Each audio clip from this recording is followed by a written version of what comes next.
welcome to Jennette's Pier. My name is Meredith. My name is Kaya. And my name is Flannery. We are a 1,000-foot long fishing pier on the Outer Banks and a part of North Carolina aquariums. One type of bait that people like to use while fishing here is squid. While we're cutting up some squid for bait, let's do a squid dissection to learn all about them. Before we get into our dissection, we're going to talk about where a squid falls in the animal kingdom. So first we have this phylum called Mollusca. In this group, animals are going to be invertebrates, so they don't have a backbone. They're soft and squishy, and they sometimes have a shell. So we only have 3 of those classes listed out. There's a few more, but we're just going to focus on these ones. So our first word is bivalve. So we're going to break each word down so we can better understand each. So this first section says bi, so we have 2 wheels on a bicycle, so bi is going to mean 2. And then we have the second word, valve. So we have a valve in our heart that opens and closes. So another example of something that opens and closes is a door. So bivalve is going to be 2 door. So it's something that opens and closes and has 2 doors. So that is going to be our clam, or scallops, oysters. They all open and close, and they have a soft, squishy part on the inside. And then we have our second class, which is gastropod. And this first word is gastro, and our gas comes from our stomach, so gastro is going to mean stomach. And then we have this second word, pod. So if we think about a tripod, it's got 3 feet at the bottom, so pod is going to mean foot.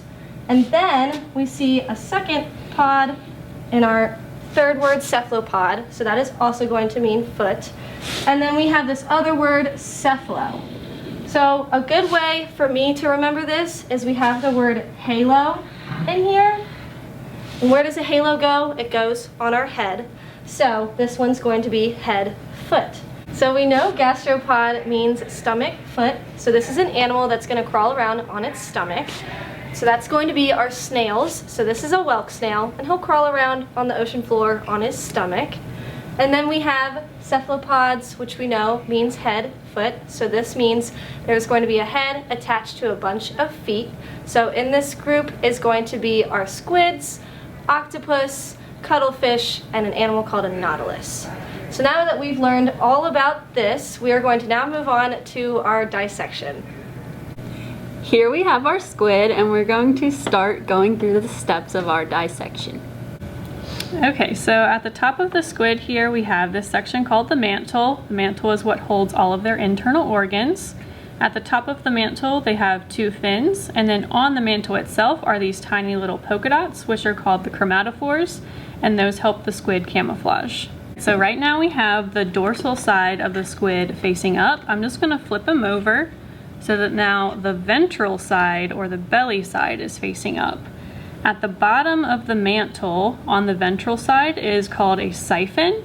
The siphon does a lot of different things in the squid, but most importantly it helps it to swim by sucking in some water and then pushing it out so that the squid can swim with jet propulsion. Below the mantle there are 2 eyes on the squid on either side of its head, and then below the eyes we have 8 short arms and these 2 long tentacles. These 2 longer tentacles right here are what are going to be responsible for reaching out and grabbing their prey, and then they will bring that food inside of these 8 arms to their mouth, and a squid actually has a beak as a mouth. Next we're going to find the squid's beak, and in order to do that we need to hold in between the eyes of the squid, and then we're going to peel back the arms and the tentacles to expose the very center where their mouth is, and you will see a black dot starts to poke out. That is the tip of the beak. To remove it, we just want to take our forceps and grab onto it, pull straight up. This part right here is the squid's esophagus, and then the beak is inside of this muscle. Inside of this we still have the little tiny piece of a beak, so I'm going to get that out as well. It's kind of going to be hard, kind of like our fingernail. It's a similar material, and the tip of the beak is black, the rest of the beak is clear, but you can see it has the same general shape as a bird beak. Now for this step we're going to be looking inside the squid's eye, Inside of the squid's eye, they have a part called their lens, and their lens is like a clear, hard ball, and we're gonna be finding that so we can see what it looks like. So I'm just gonna start by twisting the squid's head so that one eye is facing up, and I'm going to be using some scissors this time to cut in the dark center of the eye.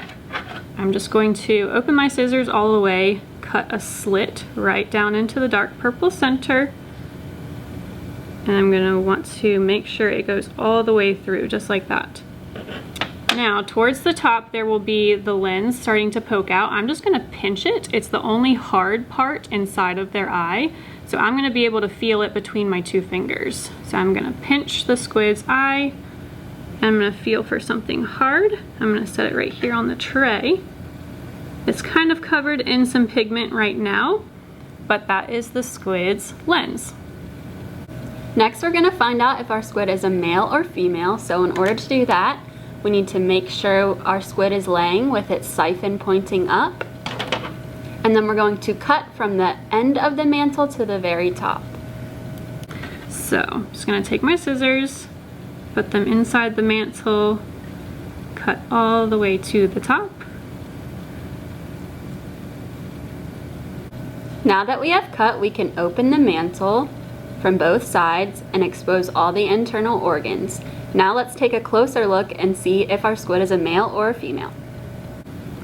So at the top of our squid here, we just have some white, and there is no nidamental gland. So this one is going to be a male squid. So this was our male squid. I'm gonna scoot him over so that I can show you the difference, because I have a female here that we can compare the difference. Now at the top of our male squid, we had this white. At the top of the female squid, instead, we have kind of like a clearish or a yellowish jelly looking substance, and those are her eggs. And then here's that nidamental gland that the male did not have. A lot of times when we're doing these squid dissections with students, they will open up the mantle like this and they will say, oh my gosh, our squid swallowed a fish. So if you notice this silver or darker organ right here, that's not a fish that the squid has eaten. Instead, that is their ink sac. Next, we're going to find the squid's pen. We know that squids are invertebrates, so they do not have a backbone, but the pen is the closest thing they have. But we're going to be locating that pen, so I'm going to do so by holding the mantle down against the tray right here, and I'm going to grab the rest of the squid and just kind of pull it up to separate all of this from the mantle. We're going to be left with just the mantle, and here in the center something starts to pop up. It's a little bit more of a hard structure, and then this right here is the squid's pen. The last thing I'll talk about is how the squid breathes. They have gills instead of lungs, and these two parts right here that are still attached to the mantle are the squid's gills. The squid has lots of other organs as well, but I will let you learn about those on your own. Thanks for joining us for our squid dissection today. We hope you had fun and learned a lot.